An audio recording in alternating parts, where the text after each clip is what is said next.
Welcome my all dear students. कैसे हैं आप लोग? कैसी चल रही है आप लोग की तैयारी? आशा करते हैं आप लोग अच्छे होंगे और खूब मस्ती में पढ़ रहे होंगे। क्या है कि यही वो 2 महीना है जो आप अलग से अच्छे से यूटिलाइज कर सकते हैं और उस अच्छा अंक प्राप्त कर सकते हैं।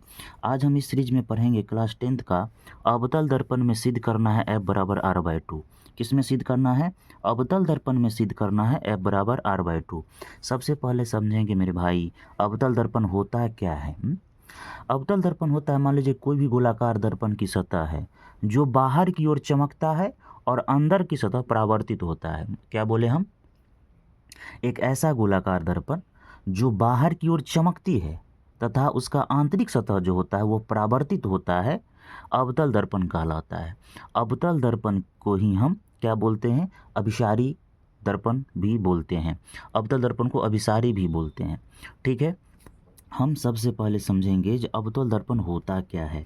याद रखिएगा मेरे भाई बच्चों, जो अवतल दर्पण और किसी भी इमेज अगर बनाने के एग्ज़ाम में बात आए तो हमेशा याद रखिएगा इमेज आप लोग पेंसिल से ही बनाइएगा। काहे कि एक टॉपर जो है अच्छे अंक इसीलिए प्राप्त करते हैं कि वे सही दिशा में काम करते हैं। ठीक है, हम सबसे पहले अवतल दर्पण बनाएंगे। ठीक है, अवतल दर्पण, तो अवतल दर्पण हम क्या बोल रहे हैं? जिसका बाहर की ओर सतह चमकता है। ठीक है, चलिए एक अवतल दर्पण हम लोग बना लेते हैं। ठीक है, इसका बाहर की सतह चमकेगा, यानी कि बाहरी सतह इसका कलेक्ट किया हुआ रहेगा, कोई दिक्कत नहीं है। ठीक है, इसका नाम दे देते हैं, इसका नाम दे देते हैं M और इसका नाम दे देते हैं M', कुछ भी नाम दे सकते हैं। ठीक है, एक इस पर एक मुख्य अक्ष है। क्या है? एक मुख्य अक्ष है। तो मुख्य अक्ष जो है मीडियम से गुजारिए एकदम सतह से। ठीक है, मीडियम से गुजारिए आप इसको, यहाँ आ गया। ठीक है, अब क्या करना है? एक मुख्य अक्ष बना लिए। ठीक है, अब क्या करना है? ये मान लीजिए P है, P मतलब पोल, पोल यानी कि ध्रुव। ठीक है, अब इस पर क्या करते हैं, यानी कि ये P है। चलिए सबसे पहले इसका नामकरण कर देते हैं। ये F है, फोकस बिंदु है, और ये C है, वक्रता त्रिज्या है। क्या है? वक्रता त्रिज्या है। और ये क्या है? यहाँ से यहाँ तक एक मुख्य अक्ष, इसके बाद अनंत होता है। इसके बाद क्या होता है? अनंत होता है। अब क्या करते हैं इस पर, यही PC के यानी कि मुख्य अक्ष के समानांतर कोई किरण AB, PC मुख्य अक्ष के समानांतर, समानांतर मतलब ये इसी के समानांतर पैरेलल कोई किरण AB दर्पण पर आता है तो क्या होता है? ये आपतित, कोई भी किरण आपतित किरण है, दर्पण पर आता है तो क्या होता है? परावर्तन के बाद, बाद वह फोकस बिंदु से होकर गुजरता है। परावर्तन के बाद वह फोकस बिंदु से होकर गुजरता है और इसका आभासी प्रतिबिंब कहाँ बनता है? यहाँ पे C से होकर गुजरता हुआ मालूम पड़ता है। कहाँ से? C से होकर गुजरता हुआ मालूम पड़ता है। कोई दिक्कत नहीं है, C से गुजरता हुआ मालूम पड़ता है। अब इसमें क्या करना है? इसमें अब पिक्चर में हमें कुछ नहीं करना है। ठीक है, चलिए नामकरण कर दिए। M' एक अवतल दर्पण है और PC इसका ध्रुव है, मुख्य अक्ष है, मुख्य अक्ष है। P ध्रुव है, F फोकस बिंदु है, C वक्रता त्रिज्या है। AB PC के मुख्य अक्ष के समानांतर कोई किरण दर्पण पर पड़ा है, आपतित किरण, तो परावर्तन के बाद F से होकर गुजरता है। ठीक है, अगर मान लीजिए ये यहाँ पे अगर इस कोण का नाम I दे देते हैं, इस कोण का नाम R दे देते हैं। ठीक है, अब जो चीज़ हम पिक्चर में किए हैं उसी को हम लोग लिखते हैं। ठीक है, लिखना कंपलसरी है, बहुत ज़रूरी है, लिखते हैं। ठीक है, लिखते हैं क्या? चलिए हम लोग देखते हैं क्या सब हम लिख सकते हैं। चलिए लिखते हैं, यहाँ पे माना, अच्छे से आप लोग देखिएगा, माना M और M' एक अवतल दर्पण है। M और M' क्या है? एक अवतल दर्पण है जिसमें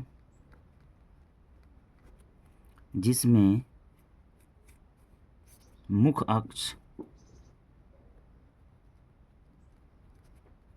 PC है तथा जहाँ P ध्रुव, F फोकस बिंदु तथा C वक्रता त्रिज्या है। इतना लिखिएगा। अब हम क्या किए हैं, मुख्य अक्ष के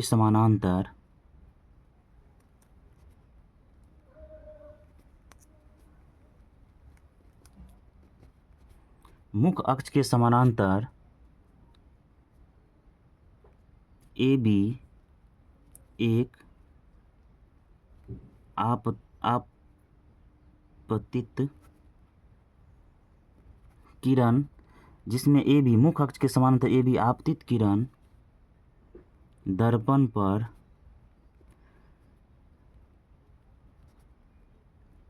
डाला गया है, जो परावर्तन के बाद F से होकर गुजरती है, जो परावर्तन के बाद F से होकर गुजरती है। ठीक है, इतना लिखने के बाद बस इतना हम लोग को डिस्क्राइब करना है। ठीक है, अब क्या करना है, हमें आते हैं नीचे। अब हमें यहाँ पर क्या करना है, परावर्तन के नियम से यहाँ पर लिख दीजिए, प्रकाश के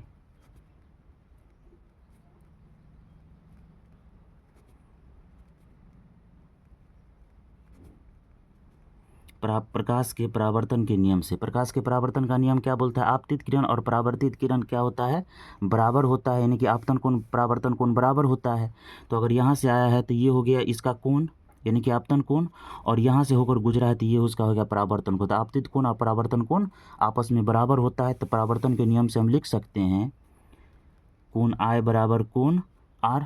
यहाँ तक कोई दिक्कत नहीं है। अब एक चीज़ और आप लोग समझिएगा, यहाँ पे आप लोग पता भी होगा, यहाँ से अगर मान लीजिए कोई पैरेलल रेखा है, अगर कोई यहाँ से अभिलंब डाला गया है या लंब डाला गया है, तो जैसे मान लीजिए AOCDPQR नाम दे दिए हैं M। ठीक है, कोई दिक्कत नहीं है। अगर AOC, इसमें क्या हो जाएगा, AOC बराबर OMQ, AOC बराबर ये कोण और ये कोण बराबर होगा, क्यों, संगत कोण से। और AOD ये कोण और BOMQ यानी कि ये कोण और ये कोण भी बराबर होगा, क्यों, एकांतर कोण से। तो संगत कोण और एकांतर कोण आप लोगों को अच्छे से कन्फर्म होना चाहिए। हम यहाँ पर लिखते हैं, यहाँ पे आते हैं, देख लीजिए, कोना ABC और कोना BCF, यानी ये कोना आपस में बराबर होगा, क्यों बराबर होगा, एकांतर कोण से। इसी को हम लिखते हैं यहाँ पे, कोना ABC बराबर होगा कोना BCF के, क्यों बराबर होगा, एकांतर कोण से। यहाँ लिख देना है, क्यों बराबर होगा, एकांतर कोण से बराबर होगा। अब देखिए यहाँ पे एक चीज़ और, ये जो है BCF, ये BCF एक प्रकार का त्रिभुज का निर्माण किया है।